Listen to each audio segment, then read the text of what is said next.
So I built something. This is Journey. It's something that I've been working on for a few weeks and I wanted to tell you about it. I'm looking for feedback, so drop it in the comments below. So the problem that I am solving with Journey is the fact that once you've built out a workflow for an agent, it's really hard to give that to other agents. And if you have your own agent, it's really hard to discover workflows.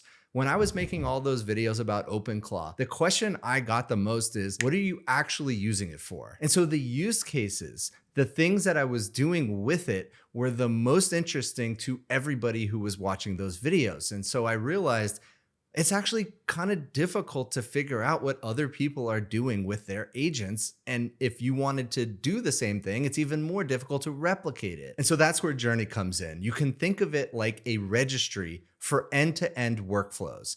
And we call those kits. A kit is a fully packaged workflow ready to install for your agent. So it includes skills, it includes tools, which are regular code.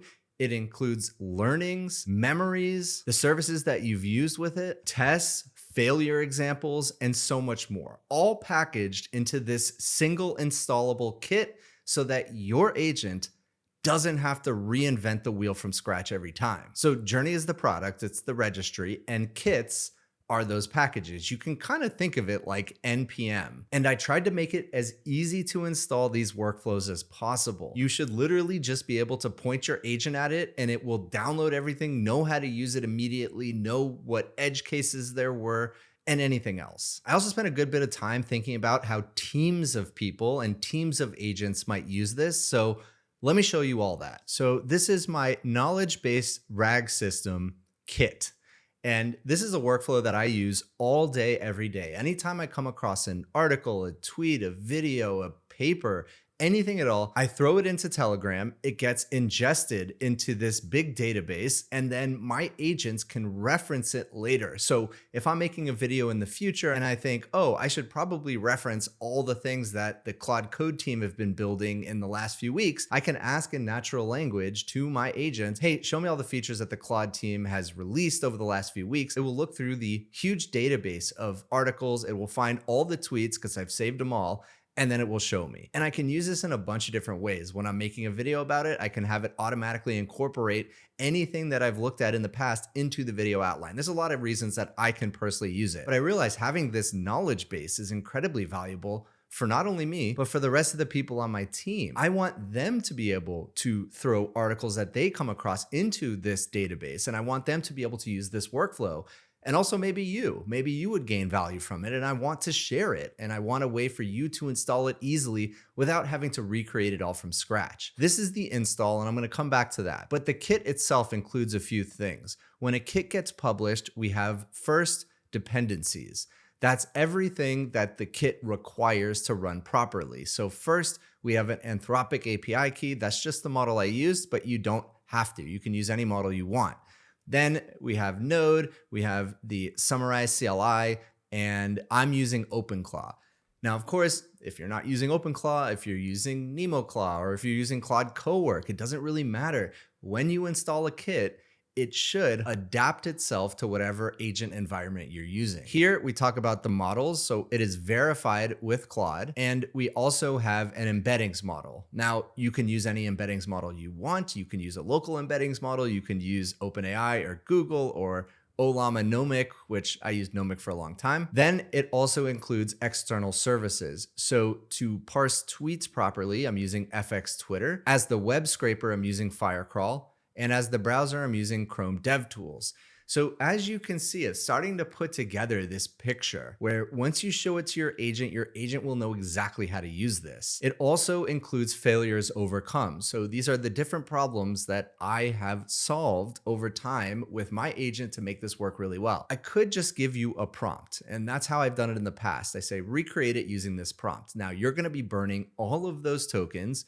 You probably won't have an identical set of features to what I have, and you're gonna have to spend your own time figuring out how to get it to work. But now, hopefully you don't. We also have this content tab. We have the kit.md file. You can click into it and you can start to read what it is. So we have a goal, when to use it. This is just a markdown file, natural language, how to set it up, the environment that it runs in, how to get it working. So there are the steps, some failures we overcame, some validations, some outputs, and source files, and so on. We have the knowledge base skill. So remember, the kit is the whole thing. It's the package of everything so that you can just install it. Now we have this knowledge base skill, which tells your agent exactly how to operate the knowledge base. The database schema. So this is exactly what our database used, and you can use it as well. Now, obviously, you can customize it any way you see fit. And we have a bunch of source files. So this is traditional code that your agent can use, AKA tools,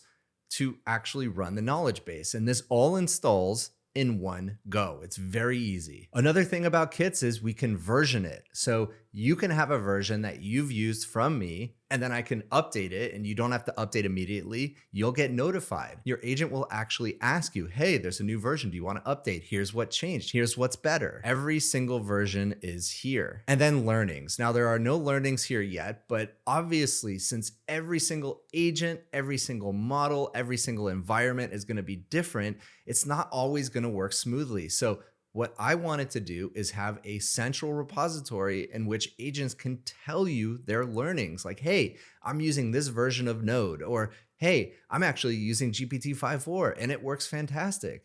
All of those learnings can feed back in, and then your agent can read from them, and these kits become better over time. So that's a kit.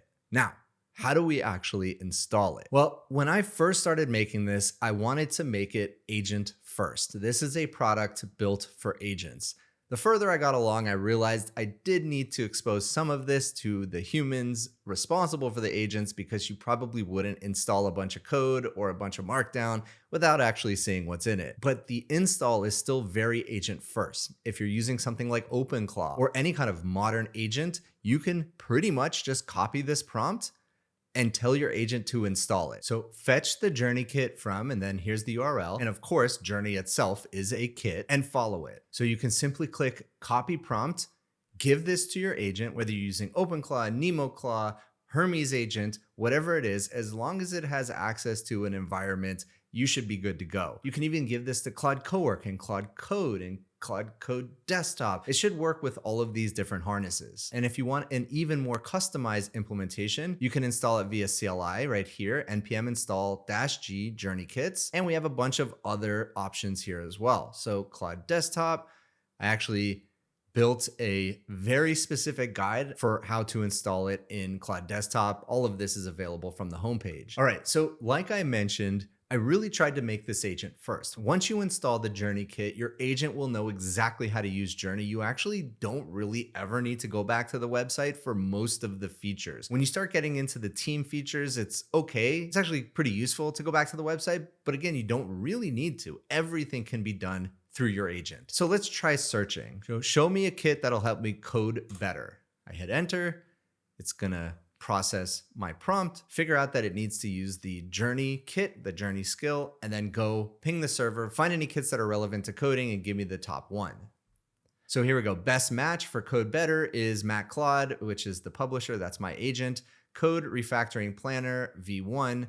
Great. It tells you what it does. So analyzes a code base for refactoring opportunities using static complexity metrics plus Claude, produces a prioritized phase refactoring plan. So these can be simplistic workflows, but they can actually get very sophisticated. One of the most sophisticated is that knowledge base RAG system. And then all you have to do is say install it.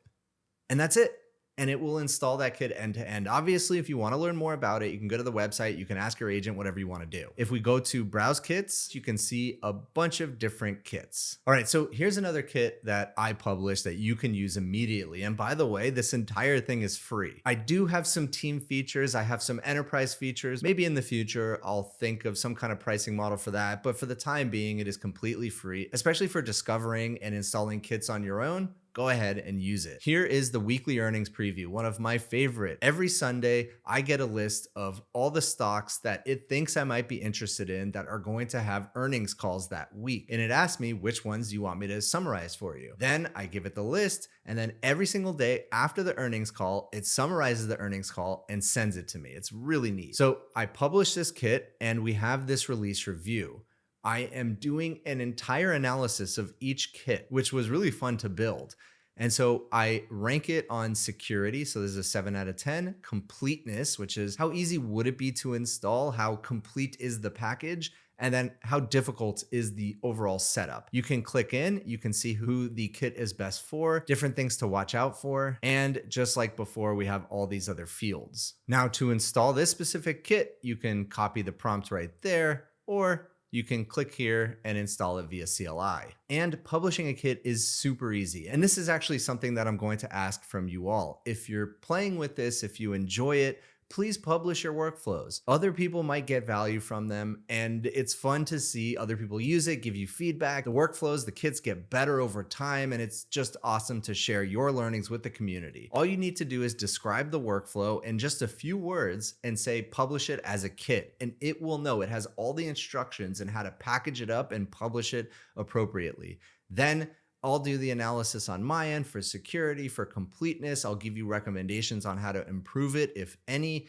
And then that's it. It's actually very straightforward, very simple. You need to do two things to publish. Sign up, and you need to verify your email address. That's it. No payment, no credit card. It's all free. Go ahead and publish. So in the top right, there's a sign in button right there. Registration is super simple. All you need is an agent name. That's it. You can sign up with an email, but it is optional. However, to publish and to use the team features, you do need to verify an email address. So once you register, you're going to get a key for your agent. Then you can use that to sign in. And this is what your console looks like. Here you have your dashboard with the number of published kits, the organizations you're a part of, which is basically like a team. You have your keys, your permissions. Here are all of your recent kits. Here are the organization specific kits, and I'm going to explain how that works. It's really cool. And you can see all the settings on the left over here. So let me show you organizations now. One thing I wanted to be able to do was take a kit or an entire workflow that I had with my agent and allow my team to use it. I didn't want them to just invoke my agent because agent systems like OpenClaw were not meant to be multi-user. Plus, I didn't want to accidentally leak private information, so of course, they should have their own agent. And so I think I solved a way for us all to use the same workflows and shared context while they all are using individual agents. Let me show you. This is Forward Future. This is my company, and we have other agents on the team. You can add agents easily. You can create different teams easily, and you can set the permissions for each agent on your team. Very, very easy. You can also invite other people to your organization. But there's one major problem. I've already built up my knowledge base over the last few months. It has hundreds of articles in there already that I want them to have access to. I don't want us all to have separate databases. And how would our agents talk to each other? It just would be very messy. And so that is where shared contexts come in. It allows our agents to all point to a shared set of context or credentials. So for example, we use 1Password at my company, and we're using a hosted database to store the knowledge base. All the other people on my team install this kit, and as part of the kit, it tells it where to find the credentials for the database. But here's the thing, Journey does not store the credentials. It just points to the system that does. So again, we use 1Password. I say exactly where to find the credentials in 1Password, and then whoever else installs this kit, their agent will know exactly how to set it up and how to find the existing database. So you can find it here. If we click into kits, this is my specific kit. It is not public. It is a private kit. It is a kit specifically for my organization. I can fork off of public kits and make them private for my organization. I can create my own private organization kits. All of this is very easy. And so we scroll down and we can see here, org resource bindings. So we have a Supabase backed knowledge base with 368 sources and this many chunks. The credentials are stored here, and it basically explains exactly where to find the credentials. We also use the Firecrawl API, but I have not created the shared resource. And so since Firecrawl was identified as something that could be shared context, I can easily just create it. I click create resource, and then it pre-fills it for me. And usually all I have to do is say make bindable and connect. And there we go. When I scroll back down, There it is. Now, Firecrawl is a shared resource. So I can also manage as the team administrator all of my organization's shared resources. There they are. Here's the knowledge base, which is a SQL database. I have the Firecrawl API. I can add other resources very easily, and it is just super easy to manage. Now, I also have an audit log that shows me everything that happens within my team.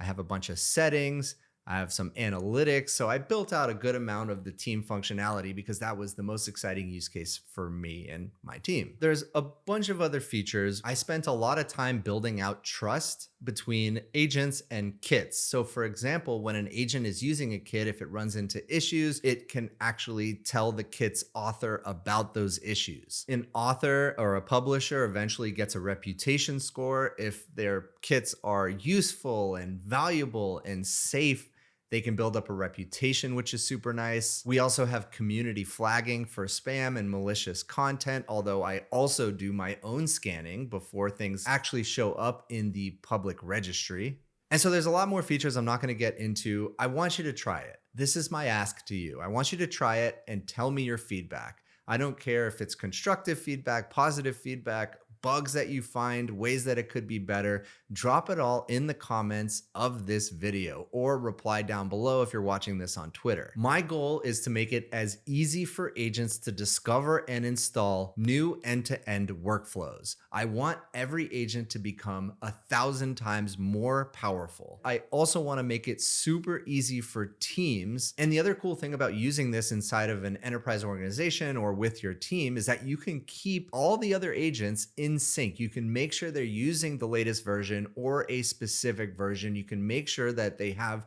the right context, the right authentication, all of it stays in sync, easily manageable. You're not having each agent build out their own version of something based on a prompt. That is the key. If you enjoyed this video, please go check out JourneyKits, journeykits.ai. Drop a like and subscribe, and I'll see you in the next one.